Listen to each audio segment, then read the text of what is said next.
Hi and welcome to a new video of me, Queen Ophilia III.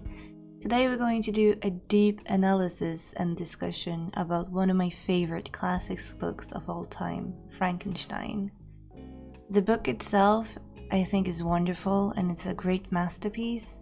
I know a lot of people don't like it, but I personally love the book. It has a special place in my heart. In this video, I'm going to do spoilers. It's going to be a deep dive into the story itself and what I think of it. So if you haven't read the book, I do suggest that you go and read the book first. You can listen to the audiobook or you can read it by yourself. It's a wonderful piece and I do recommend that you read it anyway. So let's grab some tea and some wonderful drink that you have, that you prefer, and let's get into the reading of the book, shall we? Something that's very apparent in the book that I really like is it's about science, and I myself is not a science person, but you can't read Frankenstein without talking about science.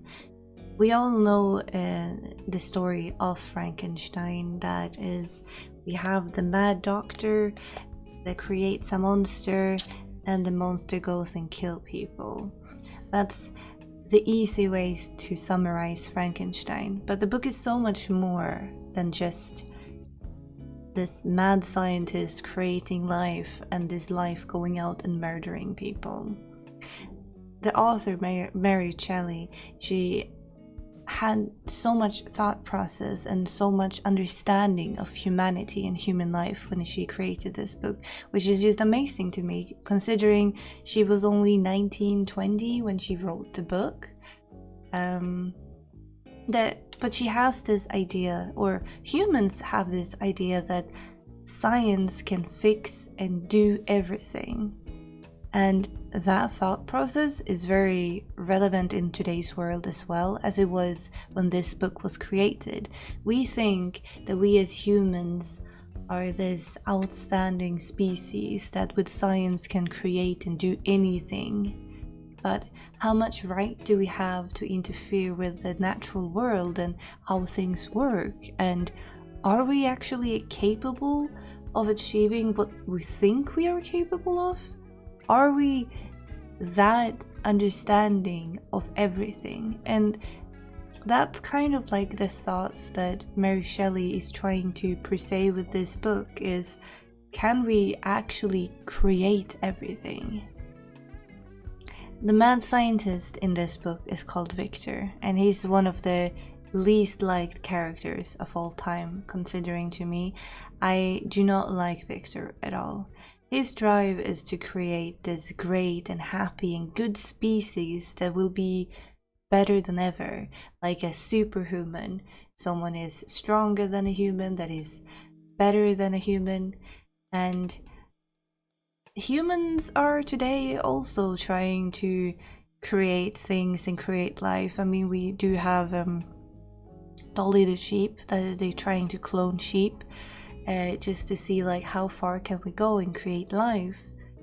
Like we humans have always wanted to create life and surpass death, really. Like, can we live longer? Can we live forever? Can we create something for eternity? Right now humans can't live forever, but what we do have is our humanity keeps living on in languages, we have history, we have arts. That's the thing that we have today that surpasses death instead of eternal life, so to speak. But what does it mean to be human though? Like, we can maybe create life, but what does it mean to be a human? Like, sure, we can create a life and maybe we'll be a perfect human and work as a human, but will it have those conflicting thought process that a human has? Will it have human emotions? Can we create emotions and thought process in a person when we create them? Science can't create everything, but that's sometimes what we think it can, but it can't really solve every question in the world. But we do have this Victor. He's a scientist, and when he brings this human, so to speak, or a monster as we later on will call him, he creates life. And when he creates this life, he realizes that the beautiful and wonderful human that he wanted to create is nothing like what he created. He feels disgusted with what he has made and how it looks like, and he didn't look happy or excellent as he hoped for it to be. So he realizes that he can create life, but it's so revolting and nasty in Victor's eyes that he doesn't want it anymore, and he feels like this is a huge mistake. So when this creature finally wakes up, he looks at Victor and gets Victor's scared, and he's terrified what he has created, and he kind of ditches. He leaves the creature on this bed that he has created, and he just ditches his project, so to speak. And when he comes back, the so-called monster is gone. And Victor is terrified because he doesn't know what this monster is going to do. But considering how this creature is presented and how it looks like, Victor just assumes that he's going to be a monster and he's going to do terrible things, because that's what his outside shows. But for 2 years, Victor tries to forget that he created this monster, and he hopes that maybe the monster died because he couldn't find food or anything. But then Victor hears that his younger brother has passed away, and Victor does this connection that it must be because of the monster. The monster must have found my family and murdered my brother. It's a very big jump in conclusions here, but it turns out that he is right about this. But it's still a very big jump for being like, for 2 years he hears nothing from this monster, and there's nothing that he relates to. But then suddenly his brother dies, and they tell him that it's this maid who murdered this brother. But Victor is 100% sure it has nothing to do with the maid, and it is this monster that he created. Which is just a sign that this Victor guy is just extremely egoistic and full of himself, because everything revolves around him and his thought process in this book. After a while, when Victor goes to see his parents and be at the funeral and everything, he actually meets the monster in the woods, and he's very close to his childhood home. And this is when the monster wants to tell his creator what happened to him and what he's been through after Victor ditched him and left him all alone. After the monster, he tells him that when he woke up and he realized he was all alone, he did not know what to do, and he didn't know who he was or who created him or anything. But he went out in the world and he was met with cruelty. Humans would abuse him for the way he looked. No one would ever love him. He tried to be a good person and he tried to help people. He helped an old man who was blind and his children to find wood, and he chopped wood for them. But when they found out who he was and how he looked like, they called him a monster and they attacked him. He also helped a young girl who was drowning, but yet again they just looked at him and they just assumed that he was this huge big monster, and he wanted to harm the girl. So again they attacked him. And everything that this monster wants, or this creature wants, is that he wants something that everyone have. a partner. He wants someone that he can spend his life with, that he can feel love from, considering he didn't get it from his creator, Victor, that was supposed to be his guardian or parent in a sense. He didn't get it from him, and he didn't get it from any human. And then he wants his creator to create a new life, and a life for him that he can have for himself. Almost like an Eve to his Adam. And he said, if you create me this partner, we will together go away and live in the woods and never disturb anyone ever again. We promise you this, just make me a woman, in a sense.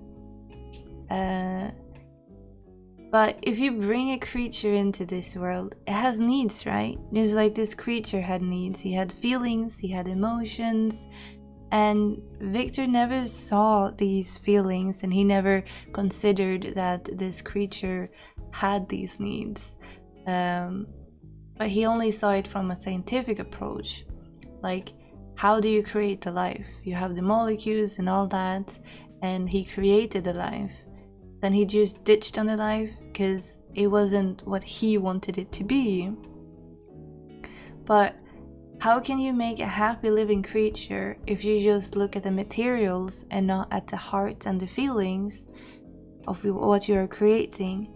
In a sense, like, isn't the heart and the feelings and how we act, isn't that what makes us humans? Or because molecules and all the matter on our body is not what makes us humans, it's how we feel and how we act, in a sense. But all these feelings that the creature had was never met by this creator of his. You can't create feelings or measure them in a test tube. You know, you can't just create the feelings and then add it to the thing that you created. That's not how feelings work, and you can't really measure them like that. In a sense, this creature was robbed of his childhood, and sure, he did some horrible things. If you look at it, 4 people died, and they were not killed by the creature directly, but some were sentenced to death.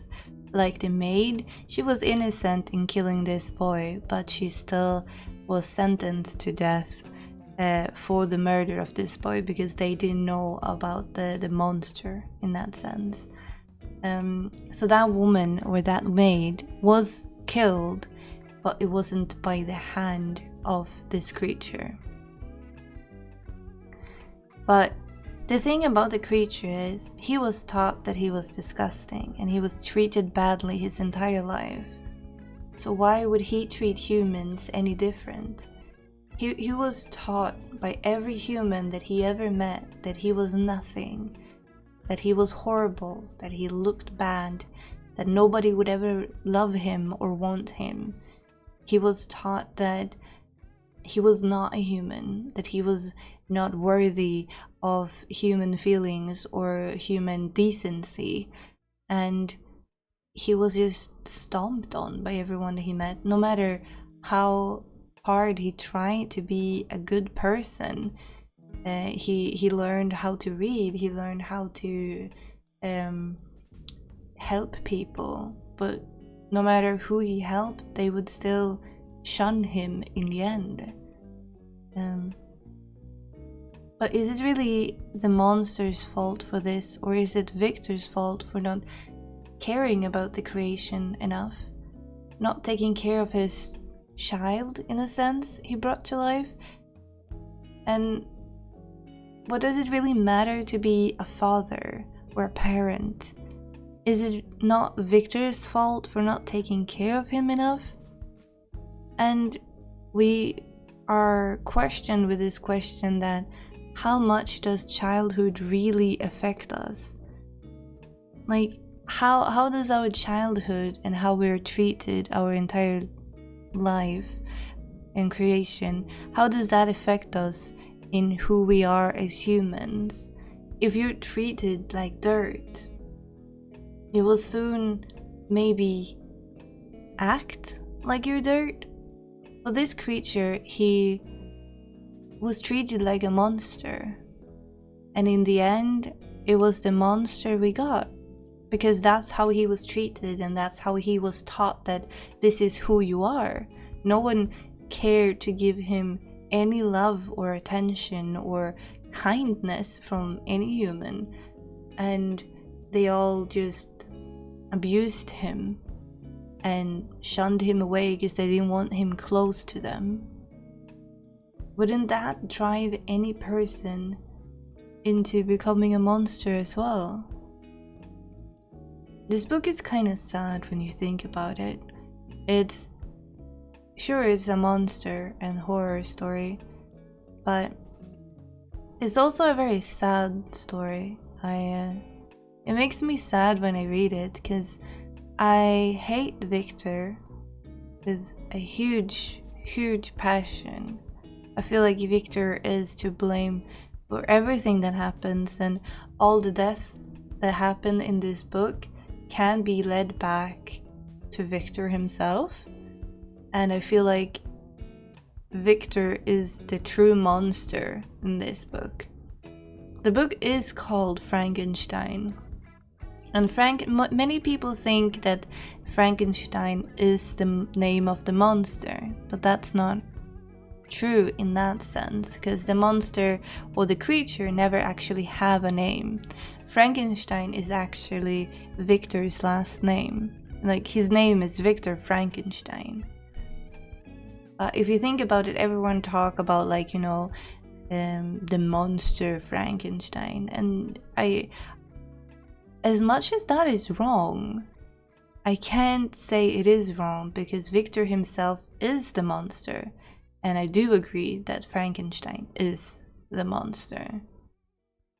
The creature that Victor created isn't a monster, but Victor himself sure is. The thing with science, though, is we can do wonderful things. We can land on the moon, we can make things blow up, in a sense, but we can't create feelings, and we can't create emotions. For example, like, we can walk down a street and we can feel threatened that something's gonna happen, but we can't use science to fix that, because that's a feeling that we're feeling inside.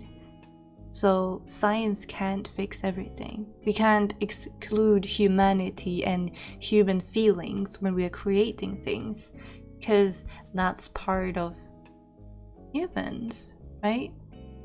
Victor is selfish, right? He thinks that everything revolves around him. He has this little god complex, I want to say.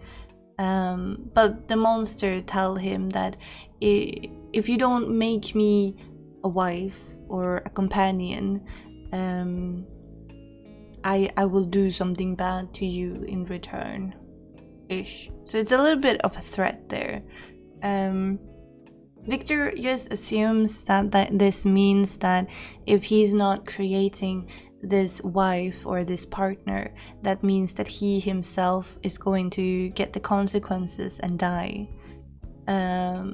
So he of course agrees to this, and he wants to make this companion because he wants them to just be out of his life and go into the woods and never disturb him again. He wants them to go under the world, and he doesn't want anyone to know what he has created, in a sense. And when he's making this creature or this partner, the creature is standing in the window looking in because he's excited and he wants to see the process of making his partner.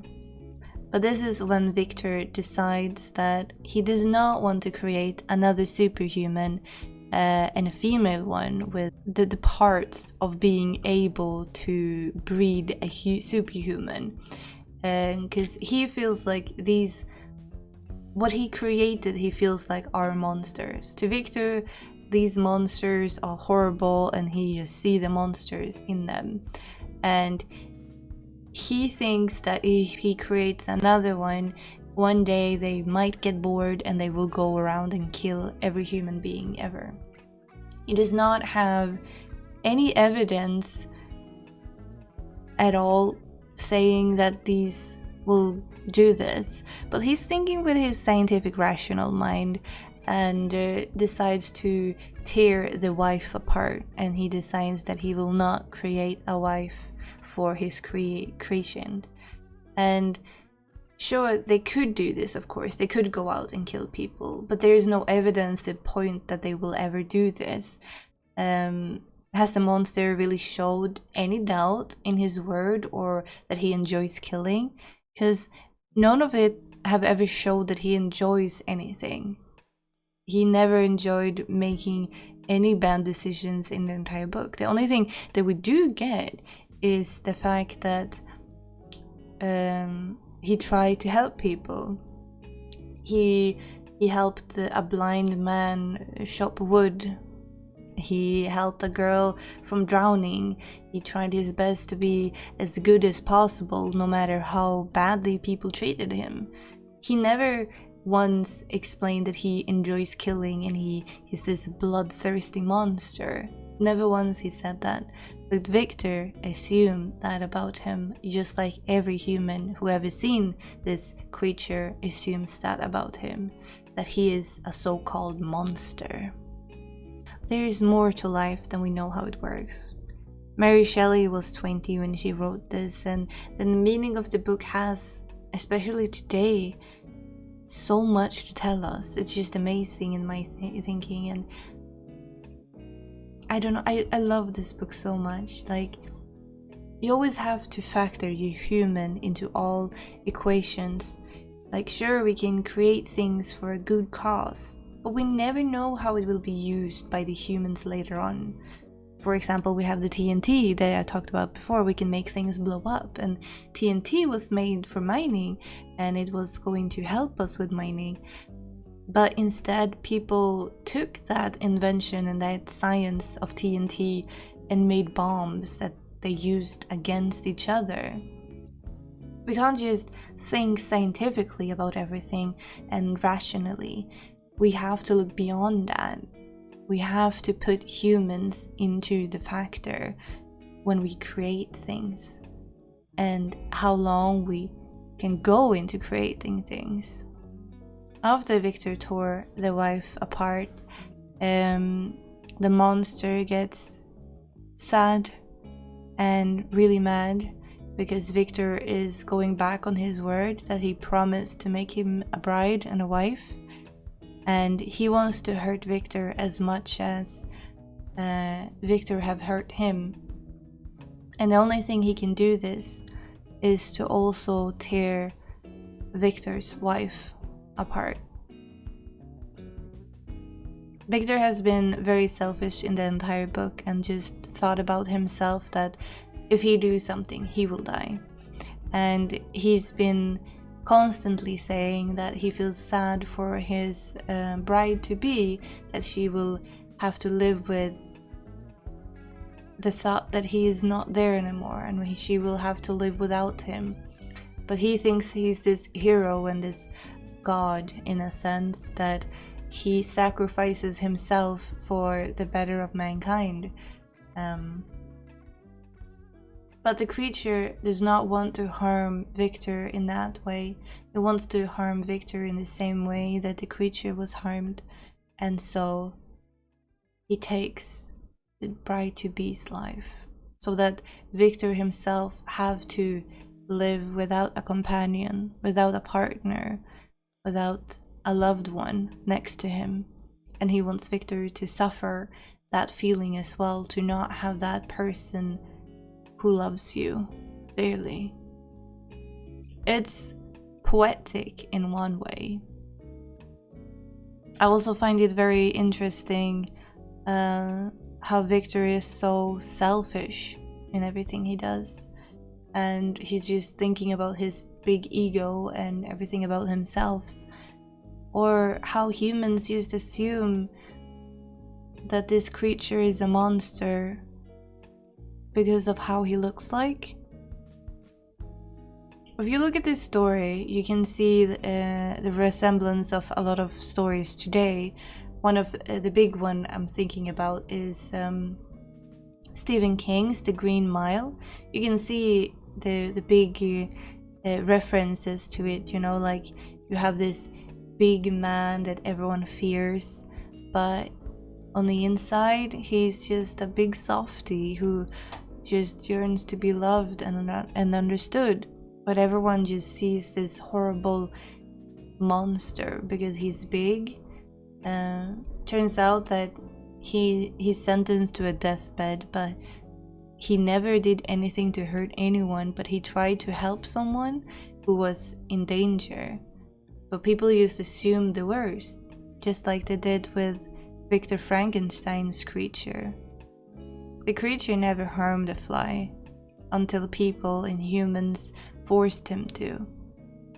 He never wanted to kill humans, he never wanted to do anyone harm. He just wanted to fit in and be part of society, part of humanity. But no one accepted him, not even his father and creator. It's an amazing book, and I read this book once a year because it fills me with happiness, and it's such a sad book. When I first read it, I thought I was going to get like a monster horror story, and I think that's why people don't really like this book. I think they can't see beyond the fact that they were promised a monster, but what they got was a very sad and tragic story in a sense. I do recommend this book more than anything, and I feel like everyone should read it at least once, and I feel like the book has so much to offer, so much to say, so much to discuss, and it's so relevant today. Like, it's crazy how it's still relevant. It's still so human. It explains humans so well.